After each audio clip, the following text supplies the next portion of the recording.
My name is Daniel Cross. I don't take night shifts anymore. I don't ride elevators alone. And I haven't said a prayer out loud in 3 years because I'm afraid of what might answer. This is the last thing I will ever say about what happened inside the Meridian Plaza. I'm writing it down because the typing won't stop.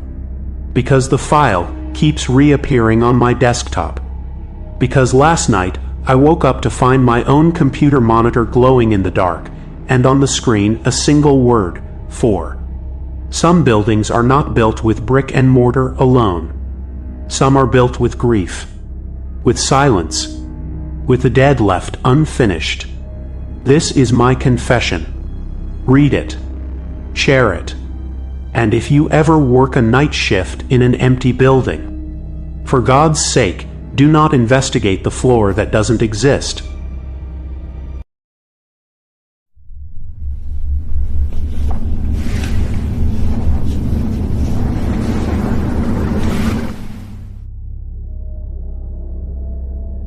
In the spring of 2021, I was working as an underwriter for a private fintech company in Richmond, Virginia.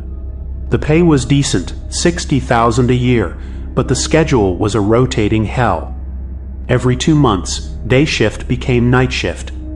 And night shift became something else. The building was called the Meridian Plaza, a 7-story glass tower on the edge of the historic district. My office was on the 4th floor.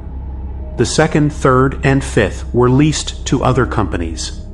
The 6th and 7th sat vacant, their windows dark month after month. But the first floor had been sealed for years. No one talked about it. No one went there. The elevator panel had a button for it, but the button didn't light up.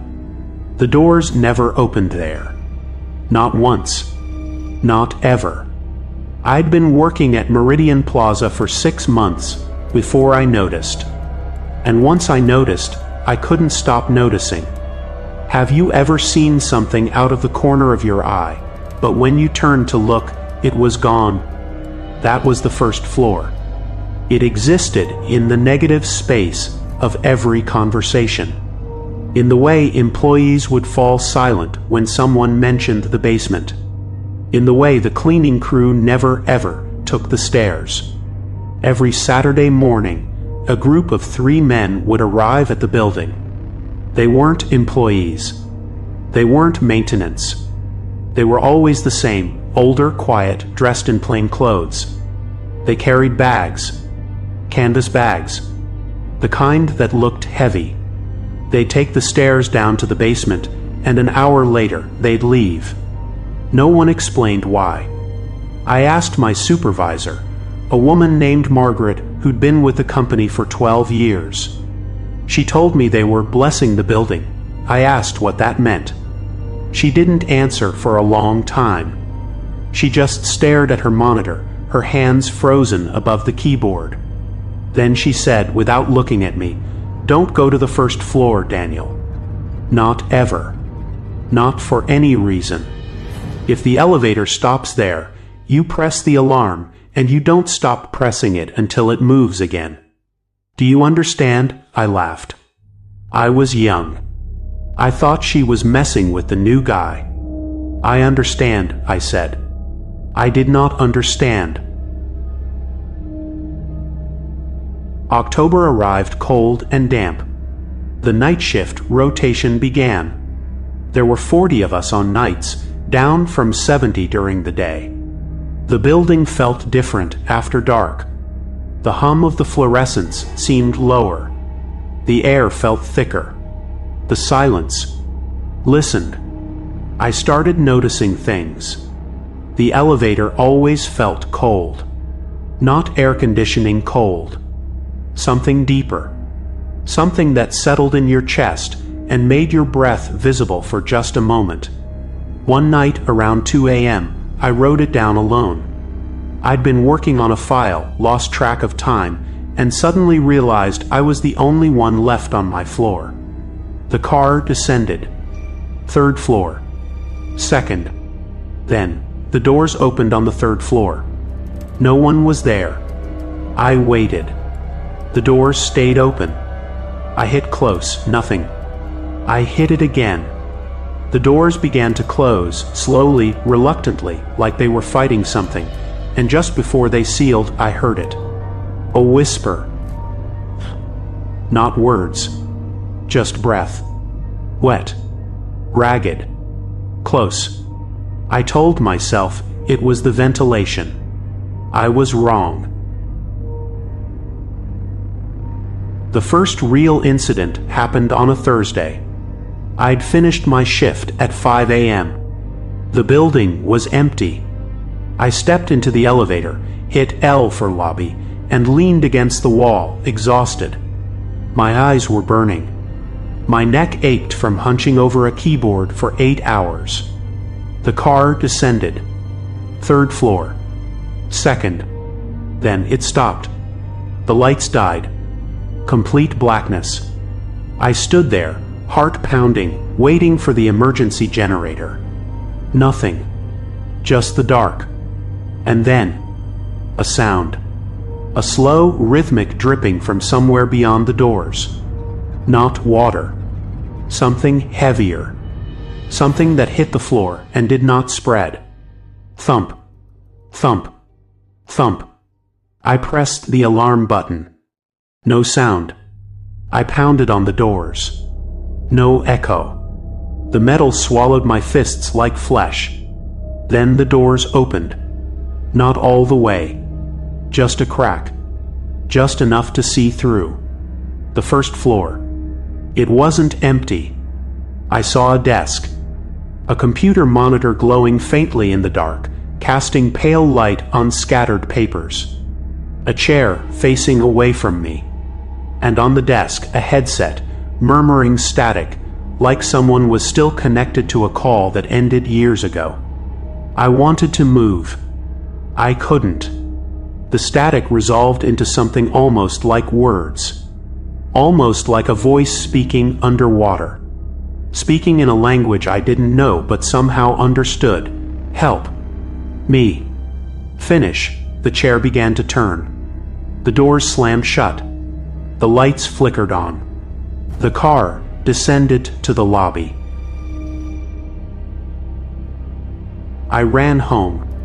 I didn't sleep. The next morning, I looked up the building's history.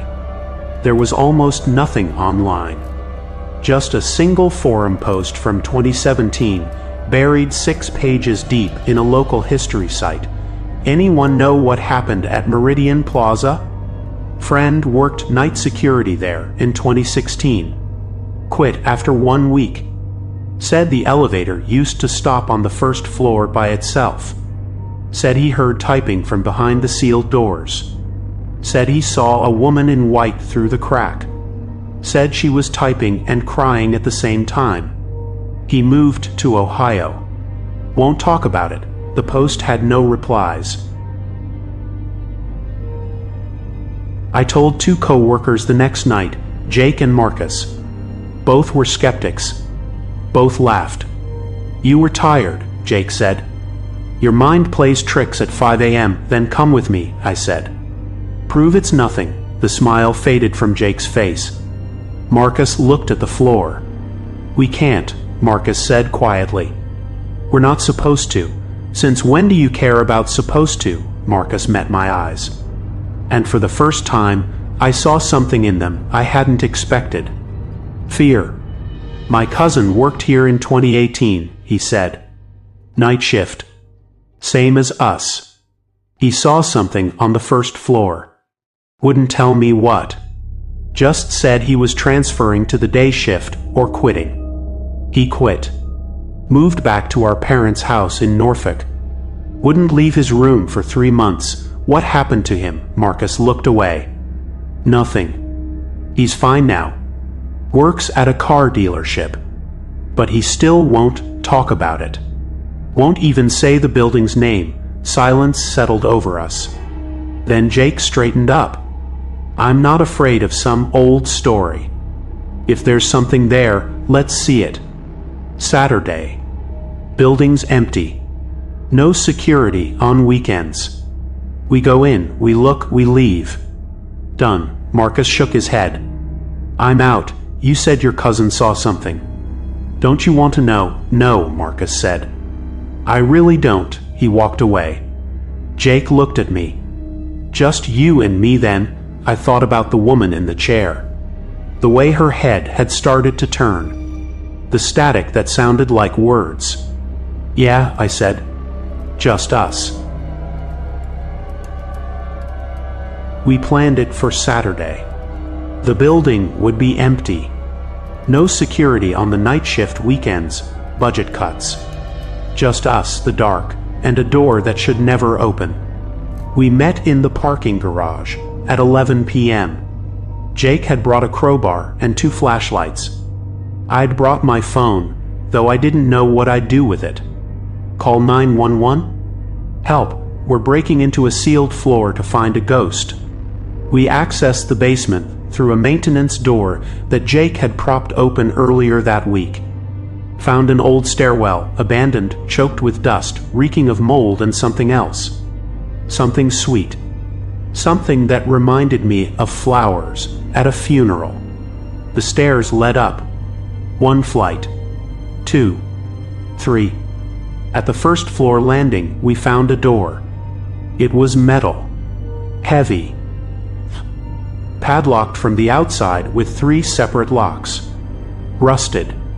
Ancient. But the locks were old, and Jake was strong.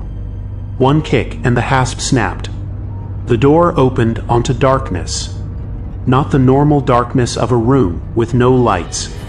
Something thicker. Something that seemed to swallow the beam of our flashlights before it could travel more than a few feet. We stepped through. The air was wrong. Heavy. Old. It felt like breathing through wool.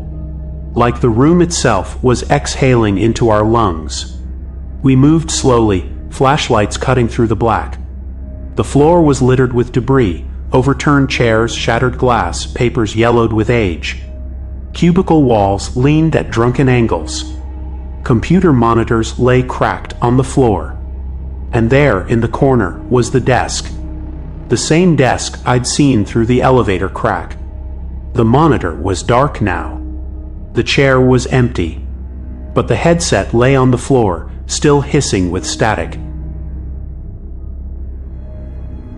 Jake laughed nervously. See, nothing here. Just old junk. Office liquidation special. He kicked a pile of papers. They scattered across the floor. I looked down. Every single page was blank. I picked one up, held it to the light. Nothing. No letterhead. No typing. No ink. Just empty white paper, yellowed at the edges. Why would anyone save blank paper? I whispered. Jake wasn't listening. He was staring at the chair. It moved, he said. We looked. The chair hadn't moved, but something had. From the far end of the floor, we heard it. The sound of typing. Slow. Deliberate. 1 key at a time. Click. Click. Click. We aimed our lights toward the sound. Another desk. Another chair. But this one was occupied. A woman sat with her back to us. White dress. Dark hair hanging limp and wet. Her hands moved across a keyboard that wasn't connected to anything. That wasn't even plugged in. She was typing to no one. Marcus's voice echoed in my memory. She was typing and crying at the same time. I couldn't see her face, but I could hear it. A soft, rhythmic sound between the clicks. Sobbing.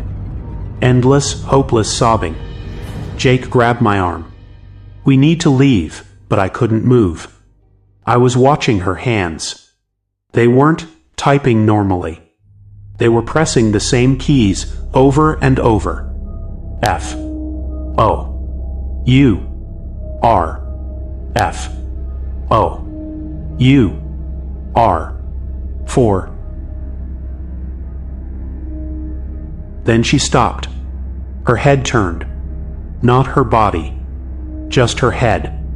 All the way around. Far beyond what a neck should allow. I heard the bones grind. Heard the wet sound of something tearing. Her face was wrong. Not decomposed, fixed. Frozen in an expression of pure, endless terror. And her eyes were wet. Like she'd been crying for years without stopping. Tears ran down her cheeks, but they weren't clear. They were dark. Thick. She opened her mouth. No sound came out. But we heard it anyway, a voice inside our skulls, cold and hollow.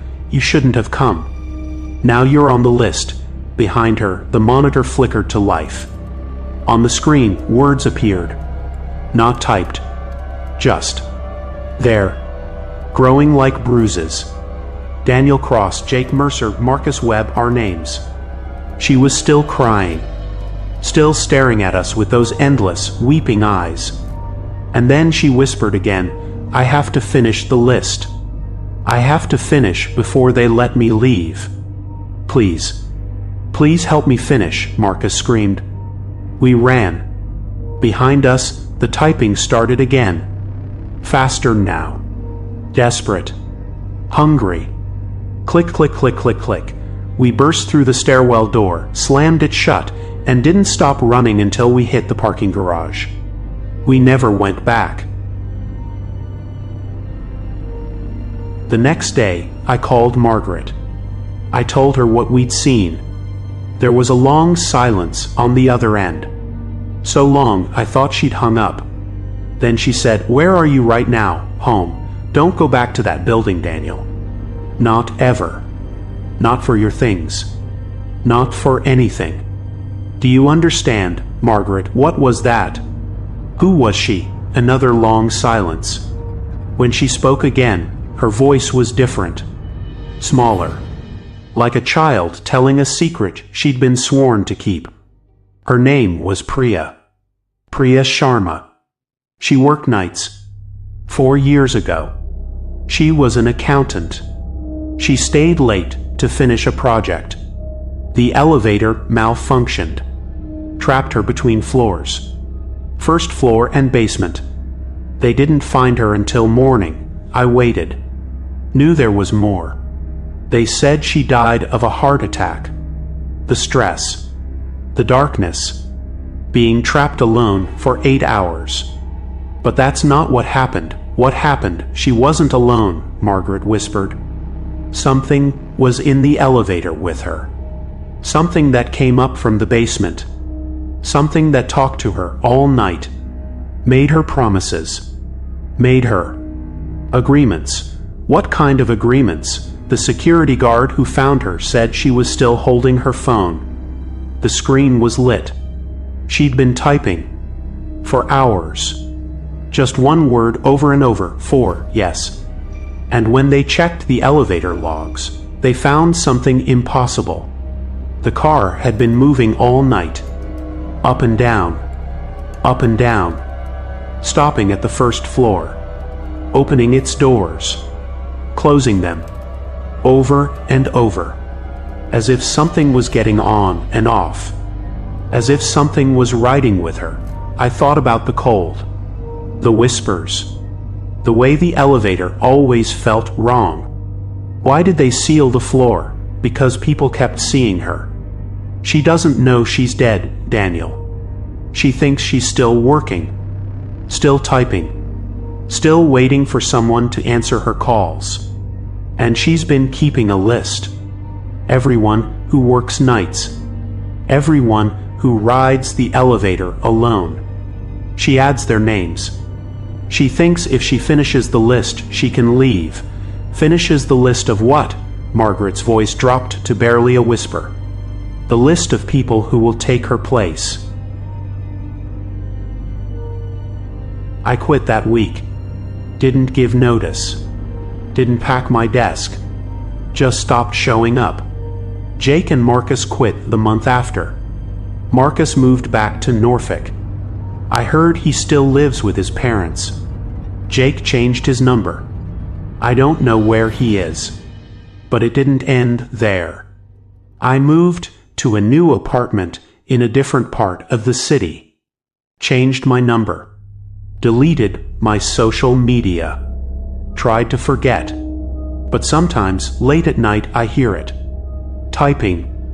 Coming from my own computer. Even when it's unplugged.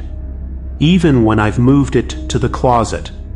Even when I've thrown it away and bought a new one. Click. Click. Click. Slow. Deliberate. One key at a time. And once, just once, I opened a file I didn't create. A single word typed in a font I'd never seen before. Last night, I woke up at 3 a.m. to find my computer on. The screen glowing in the dark. A document open. A list. Daniel Cross, Jake Mercer, Marcus Webb, Margaret Chen. The fifth line was blank, but the cursor was blinking, waiting. And from the speakers, so faint I thought I was imagining it, a voice, "I'm still typing, Daniel. I'm still waiting. Please, please help me finish." I unplugged the computer. I'm writing this on paper, with a pen. But I can still hear it. Click, click, click. Coming from the other room. Coming from my computer. Coming from inside the walls. This is the story of the Meridian Plaza elevator. It is not a ghost story. It is a warning. Some places do not forget the dead, and some dead do not forget the living. They wait in sealed rooms. They type on broken keyboards. They count the floors until you ride alone. Priya Sharma was a good person. She worked hard. She stayed late. She didn't deserve to die trapped in the dark with something that whispered to her for 8 hours. But she is not that person anymore. She is something else now. Something that cries while it works. Something that adds names to a list. Something that waits. And she is still there, on the first floor, typing. Click. Click. Click. Waiting for someone to ride down alone. Waiting for the doors to open. Waiting to finish her work. So listen closely. If you ever work a night shift in an empty building, if the elevator stops on a floor that shouldn't exist, if you hear typing where there should be silence, do not investigate. Do not look. And whatever you do, do not let her finish typing your name. Because once you're on the list, you're never really off it. I know. I check every night. And every night, there I am. Daniel Cross, still waiting. Still watching. Still hearing the typing in the dark. If you have a story that haunts you, send it to contact.drdreadcodex@gmail.com. Your truth becomes our tale. Your likes and comments keep these stories alive. Until next time, may your elevators keep moving. May your floors stay numbered. May you never hear the typing in the dark. Good night. And if you're working late tonight, maybe take the stairs.